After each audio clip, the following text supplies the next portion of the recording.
What is going on, everyone? My name is Andy. Welcome back to another FPL video. In this one, I'm going to go through some of my final thoughts on questions and topics that you've put to me on Twitter ahead of the Game Week 12 deadline. Just before we jump into it, I wanted to talk about the sponsor of today's video, which is Fantasy Football Scout, who can help you be better at FPL for as little as £2.49 a month. That's all it costs to become one of their premium members. There's a very handy link in the description below if you want to get signed up. This is a website that I've been using for over 10 years now, so I'd highly recommend it. There's a hell of a lot of tools there, comparison tools, all the stats you can need, transfer planners, rate my team tools, and a lot more as well. And I might show you some of that as we go through the video. So if you want to check that out, link in the description below. Get signed up before the Game Week 12 deadline. So I thought we'd start off by taking a quick look at my Game Week 12 team. I have used my one free transfer already. I removed James Maddison last night. It looked like he was going to drop in price, which he did. That meant I'd save 0.1 million by going early. In the grand scheme of things, that doesn't sound like a lot, but it can all add up towards the end of the season, especially when we're trying to build kind of big double game week teams. Having more to spend can sometimes be helpful, right? Not always. It might be that there's lots of cheap players we want to go for, but I was willing to take that risk and I got Trossard in instead.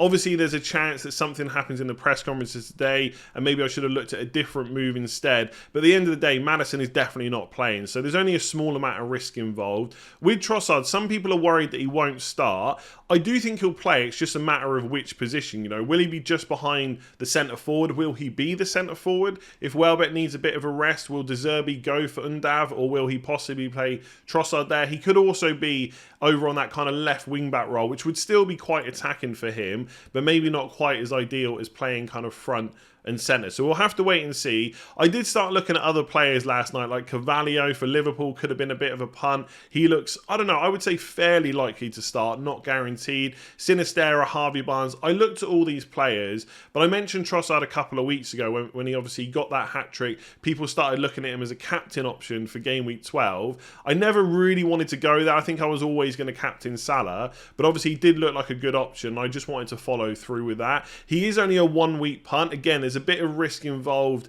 with that, because if other injuries happen, I'm kind of forcing myself into a hit then, but I'm willing to take that risk because at the end of the day, I'm going to want Foden or Saka anyway, and they look like good options right up until Game Week 16. So that is why Trossard is in. I think the team looks pretty good for this week. I'm sure there's people out there with better teams, but I think on paper, it looks pretty decent. Salah's definitely going to be my captain. I haven't taken a hit yet, but I'm still looking at doing Nico Williams to... I've got 5.5 million in the bank, by the way, which is crazy. Obviously, some of that has to be used to do Trossard to Saka or Foden. We'll come on to that later on. But Nico Williams to Trent Alexander-Arnold is probably something I'm going to do. Given that Liverpool play tomorrow on Wednesday, we should get a press conference from Klopp today. So hopefully he'll be questioned about the fitness of Trent. But I'm pretty confident he's going to start. I think to come back so quickly, get a few minutes against Man City, I'd be surprised if he doesn't play, because who else is going to play there? They would need one of Matip or Konate back, preferably, and I'm not sure that's going to happen. So Joe Gomez will probably play centre-back again. And is Milner going to be ready to play at right-back again for the second game in a row so quickly? I'm not sure. So I'm fairly confident on Trent, but not 100%. So I want to see what Klopp says, but it doesn't stop me doing the other moves I want going forward. So again, I think I'll do Trossard to Saka. I think that's who I'll go for first. And then I've still got 1.4 million in the bank, and that lets me upgrade Zaha to Foden and I've got 8.7 to spend on that, and Foden is 8.3. So I've got a 0.4 million buffer. Obviously, Saka and or Foden could rise before the Game Week 13 deadline, but I've got a little bit of a safety net there, and getting that extra 0.1 million from Maddison should help. So that's the team. That's what I'm looking to do for the next couple of weeks. But so far, that's how it's looking. Everyone playing at home apart from Nico Williams. And I'm telling you now, if I've brought in Trossard and Nico Williams gets a clean sheet and I've brought in Trent and he concedes, then I might just lose it. No, it'll be all right, but it would be super annoying. But that's how I'm looking for Game Week 12. Salah's my captain. No interest in moving it off him. And I think we're looking pretty good. Okay, so some people are still looking at possibly building out a team with 3 premium attackers. I think at this point, it would be Haaland, Salah and Kane, as is kind of in the question. So is there a way to get those 3 players and Foden in our squads without compromising too much?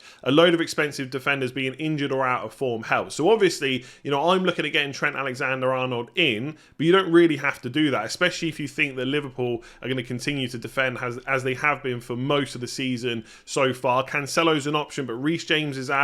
A lot of people as well got on Trippier early, so I bought him in at 5.6. Some of you will have got him around that £5 million price point, so that's really helpful for getting a bigger attack. I guess the easiest thing to do is just see just how many sacrifices need to be made. I still personally think it's probably not going to be worth it, but let's take a look. So I think most people would rather keep Mitrovic over Solanke. So we're going to move Solanke to Harry Kane. I'm just going to do this on the fly and see how it works. So I've actually only got to save 0.3 million, which isn't a huge amount, but obviously part of the question was to also have Foden. So this is where it starts to get tricky, right? So you put Foden in.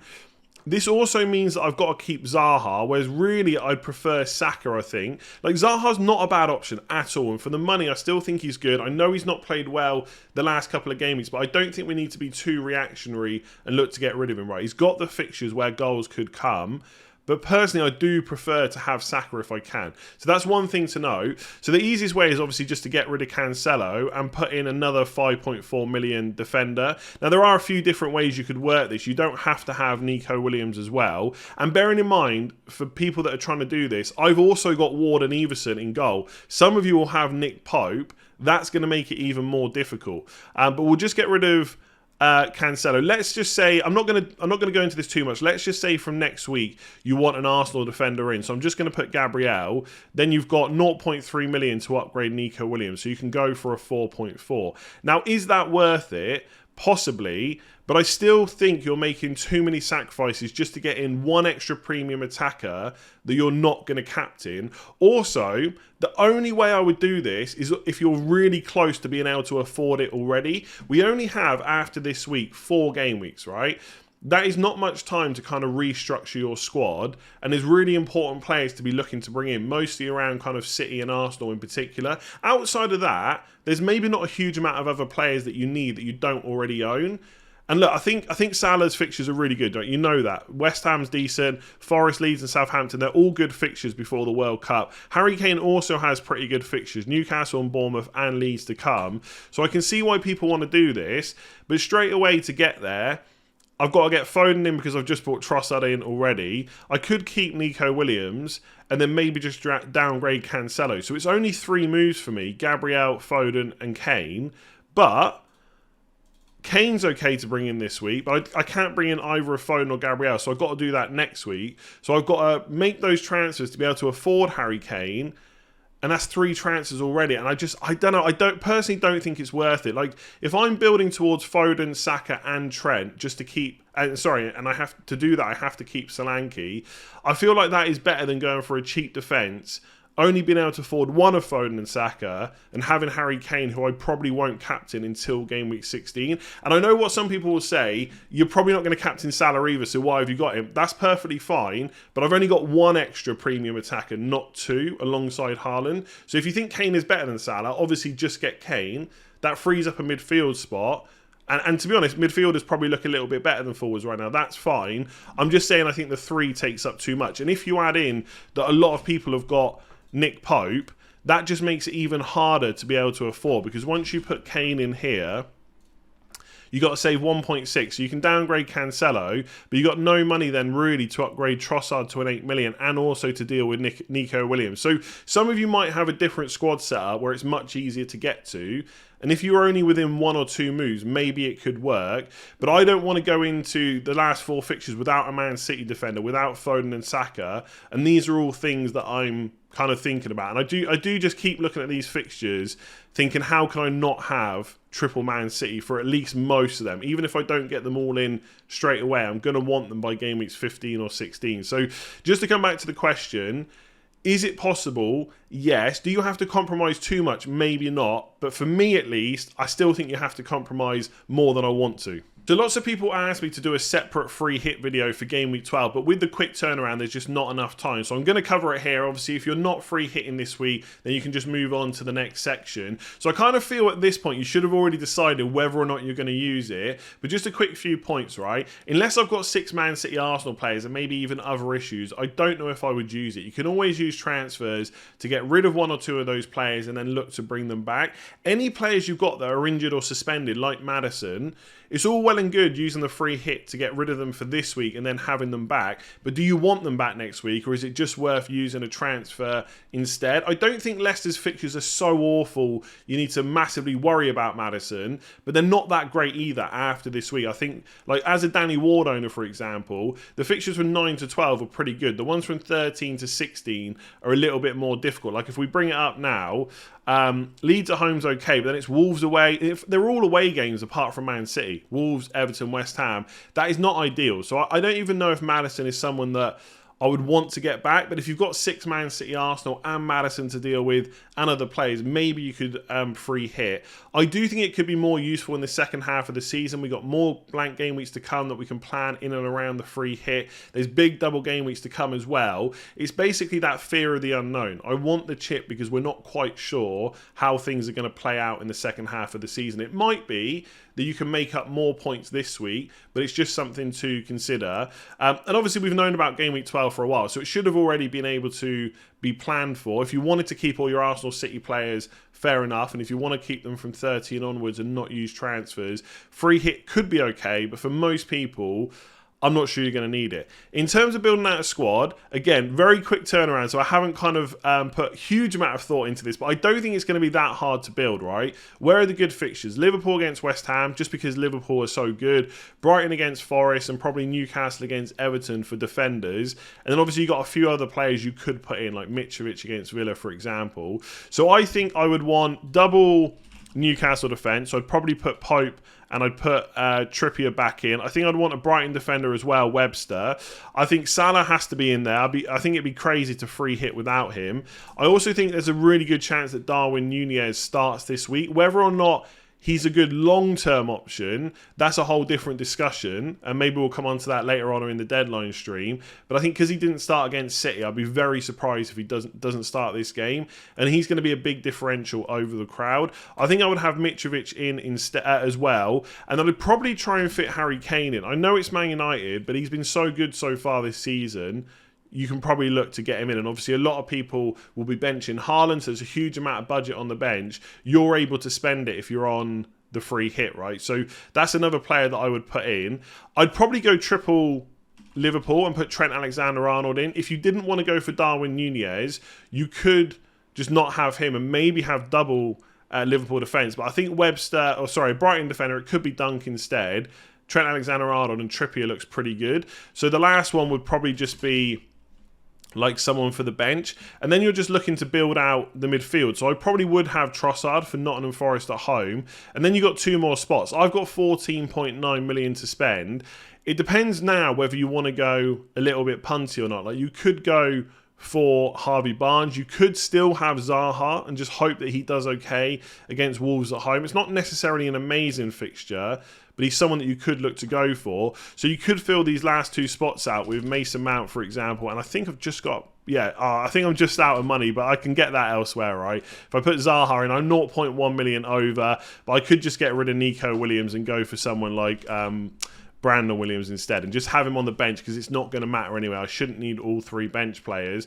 So that would be double Newcastle defence, Trippier and Pope, Trent and Webster playing, Mount, Trossard, Zaha, Salah, and then your 3 forwards, Darwin, Mitrovic, Kane. Like I said, you could go down from Darwin to Solanke and spend more on your midfield instead. So obviously that would give me an extra 3.2 million to spend. So you could spend, instead of Mount, for example, 10.9. If you thought about it a bit more, you could probably get Son in as well if you wanted to. But that's kind of what I'd be looking at. I think I'd be looking at triple Liverpool, double Newcastle defence, maybe a Brighton defender plus Trossard, and then you just fill in the spots with the other players that you want for Game Week 12 on your free hit. So I thought this was quite an interesting question. What do you think about Trent versus Saka and Foden until the World Cup? And if you are looking to bring in someone like Trent, like I am this week, you've got to consider what that will stop you doing over the next few weeks. So I know if I bring in Trent, I can still get Foden and Saka, but only if I'm willing to get rid of Zaha. So that's something that I have to consider. And it's a lot of money to be spending in defence right now at a time when a lot of people are trying to take money out of that position, as we saw with that 3 premium attacker question, and put the money into their forwards and midfielders instead. So you've really got to be sure that Liverpool are about to turn things around. And they do have the fixtures for it. We saw a really good defensive performance against Man City. But do you think that's going to keep up from now until 16? And will Trent be back to his attacking best? Because right now, his attacking numbers, expected goals, expected assists, they are down on last season. So if the kind of question is, which 2 of these 3 do you go for? I think it's a bit of a gamble to go for Trent. I think you have to look at probably going for Foden and Saka instead. The fixtures pretty much for Man City and Arsenal are decent right from 13 all the way up to 16 for the World Cup. I think Arsenal have got to play Chelsea, which isn't ideal. But outside of that, the other 7 fixtures of the 8 that those 2 teams have are really good. They've been 2 of the best attacking teams so far this season. I'm still expecting them to score plenty of goals. I think you have to just go for them based on how Trent has been so far. Like, Trent will be a massive differential now, and if you can fit all 3 in, maybe that is a gamble worth taking. But as much as I, think that Liverpool will be able to turn it around, I still think they're a good team. I still think Trent has got something there. I'm not so keen on them that I would give up one of Foden or Saka. So if it's a choice of 2 of the 3, Foden and Saka is probably where you have to go. But if you can fit all 3 in, maybe that's a gamble worth taking. So this is actually quite a difficult question to answer. If you had Harry Kane in your squad already, would you make the switch to Salah? I think the short answer is that I probably would, but I wouldn't necessarily be massively happy about it, because if you've had Harry Kane recently, he's been brilliant, and I still think he's got some pretty good fixtures from now until game week 16. I don't think they're as good as Liverpool's, however. So the short answer is I think I would do it. The longer answer, back in game week 8 when I looked at wildcard, I would have had Harry Kane on it for sure, and I would have gone for 3 £8 million midfielders. So I would have actually gone without Salah for Brighton, Arsenal and Man City, and the plan would have been to get Salah this week, and it probably would have been something like Kane to Solanke and then Bowen to Salah. So I would be asking myself now, if that was the plan back in game week 8, what has changed over the last few weeks to now make me think that's not a good move? What were the reasons that I was looking to do that? Some of it was probably captaincy. Like, I think Kane is an okay captain this week, but I think Salah is better. If you look at the next couple of fixtures as well, Nottingham Forest away and Leeds at home, they are both really good fixtures for Salah. They've both got decent minutes as well, and they're both on penalties. There's not a huge amount to separate them, but I do think if you're asking me who scores more points from game weeks 12 to 16, Salah or Kane, I'm going to put my money on Salah, but I don't think there's necessarily a huge amount in it, and it might depend on which forward or which midfielder you get as part of the combination. So if it is Salah versus Solanke or Kane versus Bowen, that suddenly becomes quite close. And if you think about it, most of you are just going to captain Haaland for every week from 13 to 16 anyway, so the second premium is maybe not quite as important. So depending on what your squad looks like this week and what you have to use transfers on, if you've got other fires to put out and you have to keep Harry Kane for a few weeks, it might not be the end of the world. But if things go as I hope they go this week, and Salah does really well against West Ham at home, and Kane maybe doesn't do quite as good against Man United away, that could already be you being up on points in the deal because you've been able to captain Salah, whether or not you captain either of these players for any of the remaining game weeks. It could also just come down to the combinations you prefer, right? Because if it's Kane and, like I said, it could depending on your squad, it could even be Saka, right? If you start saying it's Kane and Saka versus Solanke and Salah, then it gets a bit more difficult. And when you look at Solanke's fixtures, I'm probably not going to sell him because I still think, someone that's always going to play pretty much for 90 minutes and has penalties, right? All that talisman stuff, etc. Same as Mitrovic. They can get points in any given game week, but Southampton at home is probably the best fixture they've got remaining. West Ham away, Spurs at home, not ideal. Then it's Leeds away. That's not even going to be that easy. And then Everton at home is not bad either. So they've got some okay fixtures, and he's nice and cheap at 5.8 million.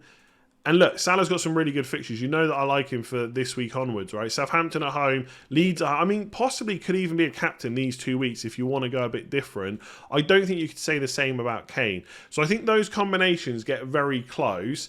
I guess it depends on how much money you've got to spend on other positions and stuff like that. So I don't want to cop out and say it's going to be team dependent, although that is always going to be the case for any move. I think I would want to do it because that was the original plan, and I don't think enough has changed to make me rethink it. But if you're going to captain Haaland anyway and you've got other stuff to do, it could just be worth keeping hold of Kane. He's been super consistent. But all we need is a couple of Liverpool penalties and the conversation and narrative will change pretty quickly. So there were quite a few questions about captaincy, especially from people that don't have Mo Salah. So for what it's worth, if you've got Salah, I do think he's the best captain this week. But if you don't, who should you be looking to go for? So I split this into kind of players that are going to be fairly highly owned this week. And then I've got a whole list of players that aren't maybe as highly owned, but could be nice options as well. And I do think outside of Salah, and then you probably put Kane as the next best captain, a lot of the other picks are quite close together. And it could just be a case of going with the gut instinct, the player you like, the fixture you think will produce the most goals and stuff like that. It's very hard to split the players that I've got on that list apart from Harry Kane. So if you don't have Salah and you have Harry Kane, I would probably just stick the captaincy on him. I do think Spurs will score against Man United. I don't think it'll be a heavy scoring game. I don't see Kane getting any more than 2 attacking returns. But even if he just gets that one goal, whether it's from a penalty or whatever it is, the chances of bonus I think will be pretty good. And if you get like an 8 or a 9 pointer, that's still pretty decent for a captaincy, especially in a week like this. So I think I would go for Harry Kane if I didn't have Salah, but I did have Kane himself. Then you look at the rest like Mitrovic, Trossard, Zaha, Solanke, Trippier. Very hard to kind of split them. I've seen quite a few people looking at Trippier. I don't mind it because we know he's attacking and Newcastle are pretty good for clean sheets as well. Everton at home is a fairly decent fixture. But as you know, if you've watched this channel for a while, I hate captaining defenders. I can just not do it because if they concede, right, and I know it's always ifs and buts, right? If Kane blanks, if Mitrovic scores, etc. But if they concede early on, that's just going to kill you straight away because then you know the chances of a kind of a haul from Trippier are very low. He'd have to get at least 2 attacking returns. So I don't think he's a bad captain, but I just couldn't do it. I think if I was going to go for someone from this list, it would probably be Mitrovic because you know he's almost certainly going to start, although obviously he's had issues recently and he's got penalties as well. You could say the same for Zaha, but I think Villa at home is a pretty good fixture. So look, Trossard against Forest is a decent option, but we don't quite know where he's going to play. Zaha hasn't been great recently. Solanke's okay. Southampton at home is a pretty good fixture. Maybe he's almost as good as Mitrovic, but when I look at those underlying numbers, I just worry about Solanke and how good he'll be moving forward. Like, he's still a good option because he's cheap, but for captaincy, I'm not quite sure I can go there, although he has been good recently and Bournemouth have been pretty decent, obviously under their kind of almost temporary manager, caretaker manager, will he get the job, etc. Since Scott Parker's gone, they have done well, but I think if you've got Kane, you go Kane. If not, I can't believe I'm saying it, probably between Mitrovic and Solanke for me.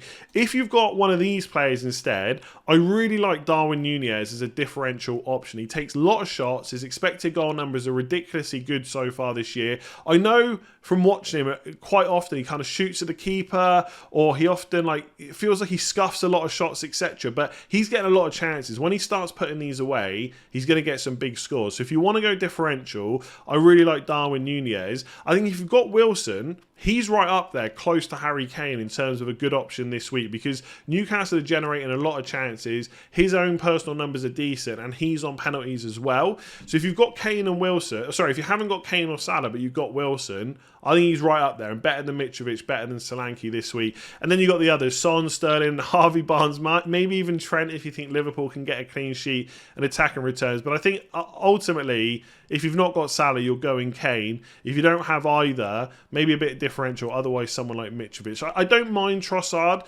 As much as I'm happy that he's going to start, I guess I've still got a few slight doubts in my mind, so I probably won't look to go there myself. But let me know in the comments below, who are you captaining this week? Just before we end, I did want to say if you haven't already checked out Fantasy Football Scout, who have sponsored today's video, please do check out that link in the description below. You can get signed up today and become a premium member. You can pay for it monthly if you just want to check it out for a couple of months, or you can pay for it annually as well. And obviously that will go right up until this point next year. So you won't miss out by the season ending. You'll be able to use it throughout pre-season for next year and the first couple of game weeks as well. There's a load of tools over there. It really is useful, and it is a website that I've been using for kind of 10 plus years. So I highly recommend it. If you've enjoyed that video, please do give it a like, hit that subscribe button if you're new around here, and I'll catch you later on for the deadline stream.